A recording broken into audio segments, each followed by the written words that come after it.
Ikalimang kabanata. Ang mga mapalad. Nang makita ni Jesus ang napakaraming tao, umakyat siya sa bundok at naupo roon. Lumapit sa kanya ang mga tagasunod niya at nagsimula siyang mangaral.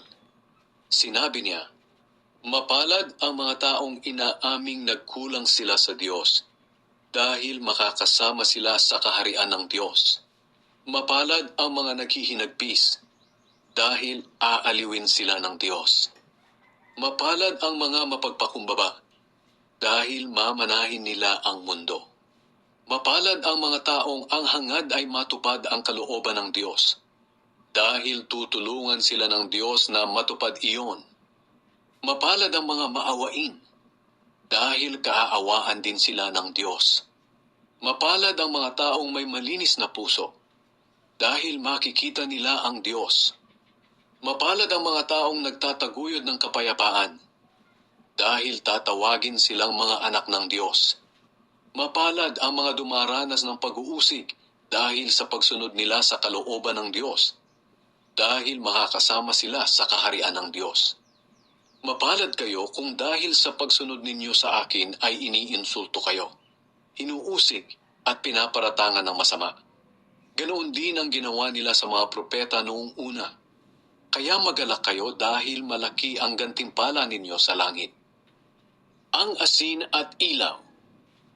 Kayong mga tagasunod ko ang nagsisilbing asin sa mundo. Ngunit kung mag-iba ang lasa ng asin, wala nang magagawa para ibalik ang lasa nito. Wala na itong pakinabang kaya itinatapon na lang at tinatapak-tapakan ng mga tao. Kayo ang nagsisilbing ilaw sa mundo. At ito ay makikita nga tulad ng lungsod na itinayo sa ibabaw ng isang burol na hindi maitago. Walang taong nagsindi ng ilaw at pagkatapos ay tatakpan ng takalan. Sa halip, inilalagay ang ilaw sa patungan upang magbigay liwanag sa lahat ng nasa bahay. Ganoon din ang dapat ninyong gawin. Pagliwanagin ninyo ang inyong ilaw sa mga tao, upang makita nila ang mabubuting gawa ninyo at pupurihin nila ang inyong amang nasa langit. Ang turo tungkol sa kautusan. Huwag ninyong isipin na naparito ako upang ipawalang saysay ang kautusan ni Moises at ang isinulat ng mga propeta. Naparito ako upang tuparin ang mga ito. Sinasabi ko sa inyo ang totoo. Hanggat may langit at may lupa, kahit ang kaliit-liitang bahagi ng kautusan ay hindi mawawalan ng kabuluhan hanggat hindi natutupad ang lahat. Kaya ang sinumang lumabag sa pinakamaliit na bahagi ng kautusan at magturo sa iba na lumabag din, ay ituturing na pinakamababa sa kaharian ng Diyos. Ngunit ang sinumang sumusunod sa kautusan at nagtuturo sa iba na sumunod din, ay ituturing na dakila sa kaharian ng Diyos. Kaya tandaan ninyo, kung hindi ninyo mahihigitan ang pagsunod ng mga tagapagturo ng kautusan at ng mga Pariseo sa kalooban ng Diyos, hindi kayo makakapasok sa kaharian ng Diyos. Ang turo tungkol sa galit. Sinabi pa ni Jesus, "Narinig ninyo na sinabi noong una sa ating mga ninuno, huwag kayong papatay, dahil ang sinumang pumatay ay parurusahan. Ngunit sinasabi ko sa inyo na ang may galit sa kanyang kapatid ay parurusahan din. At ang humamak sa kanyang kapatid at magsabi sa kanya, wala kang silbi, ay dadalhin sa mataas na hukuman. At ang sinumang magsabi ng ulol ka sa kanyang kapatid ay mapupunta sa apoy ng impyerno. Kaya kung nasa altar ka at nag-aalay ng iyong handog sa Diyos, at maalala mong may hinanakit sa iyo ang iyong kapatid, iwanan mo muna ang handog mo sa harap ng altar. Makipagkasundo ka muna sa iyong kapatid at saka ka bumalik at maghandog sa Diyos. Kapag may nagdedemanda sa iyo, makipag-ayos ka kaagad sa kanya habang papunta pa lang kayo sa hukuman.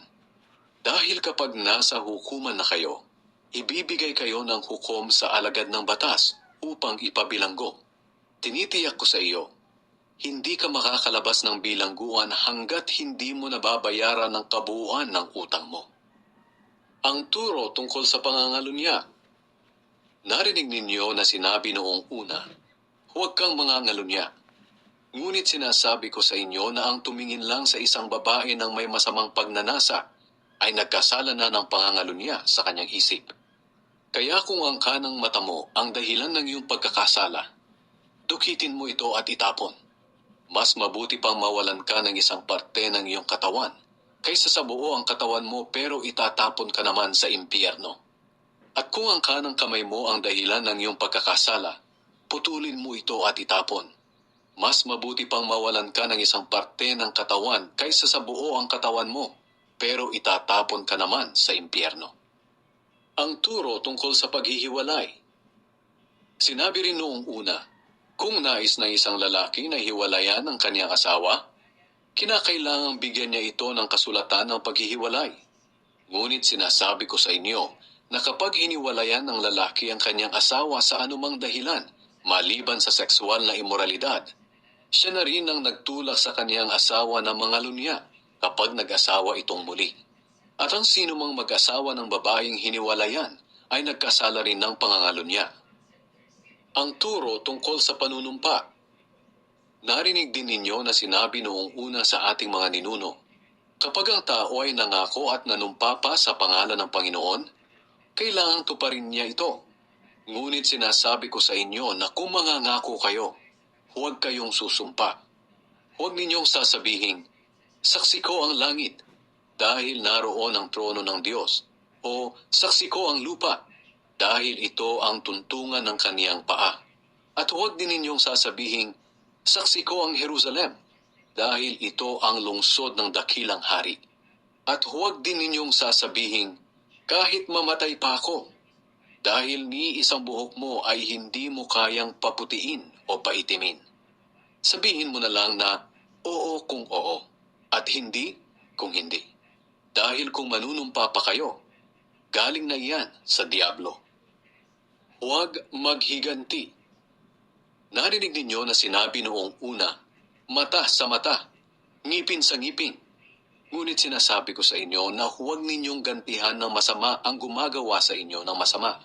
Kung sampalin ka sa kanang pisngi, iharap mo pa ang kaliwa. Kung ihabla ka ng sinuman at kunin ang iyong damit, ibigay mo na rin pati ang iyong balabal. Kung sa pilitang ipapasan sa iyo ng isang sundalo ang dala niya ng 1 kilometro, dalihin mo ito ng 2 kilometro. Bigyan mo ang nanghihingi sa iyo, at huwag mong tanggihan ang nanghihiram sa iyo. Mahalin ninyo ang inyong kaaway. Narinig ninyo na sinabi noong una, mahalin mo ang iyong kaibigan, at kapuutan mo ang iyong kaaway. Ngunit sinasabi ko sa inyo na mahalin ninyo ang inyong mga kaaway at ipanalangin ninyo ang mga umuusig sa inyo. Kung gagawin ninyo ito, magiging tunay na anak kayo ng inyong amang nasa langit. Sapagkat hindi lang sa mabubuting tao niya pinapasikat ang araw, kundi pati na rin sa masasama. At hindi lang ang matutuwid ang binibigyan niya ng ulan, kundi pati na rin ang mga hindi matuwid. Kung ang mamahalin lang ninyo ay ang mga nagmamahal sa inyo, anong gantimpala ang matatanggap ninyo mula sa Diyos? Hindi ba't ginagawa rin iyan ng mga maniningil ng buwis na itinuturing na masasama? At kung ang binabati lang ninyo ay ang mga kaibigan ninyo, ano ang ginawa ninyo na nakakahigit sa iba? Hindi ba't ginagawa rin iyan ng mga taong hindi kumikilala sa Diyos?